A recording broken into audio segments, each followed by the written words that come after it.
scripture is basically Jesus telling everybody to get up and pray with him. He asked them 3 times to come with him to the Father and pray. And every single time he came back to the disciples, they were sleeping. In the end, he just said, sleep, have your rest. But the time has come that the Son of Man will be betrayed. This makes you think, right? If Peter got up and listened to Jesus and prayed, would he have been able to fight the temptation where he denied Jesus 3 times? Because this was just before he denied Christ 3 times on the cross.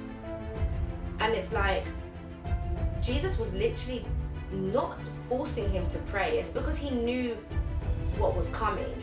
He knew what was coming, and he was trying to prepare Peter to pray in advance because temptation was going to come.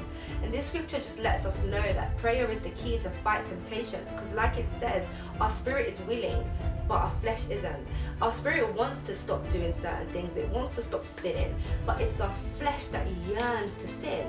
So we're fighting our flesh constantly in this world because our spirit is the one that has the desire, and our desires come from God, but it's our flesh that fights that desire. That's why we have to fight our flesh, and that's what God talks about, like taking up our cross. Taking up our cross is fighting against our fleshly desires to walk in the spirit.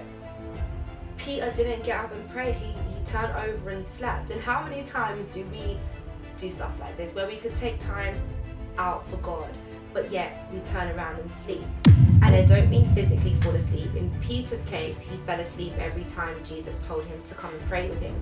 But how many times has God told us to do something that we put off till tomorrow, or we'll start next week, or I'll do it another time when the time is now? He's like, God knows all and sees everything we don't see, and he gives us a time to do something. How many times do we say, I'll do it tomorrow, I'll do it next week, and then you don't get it done, or you just delay getting it done?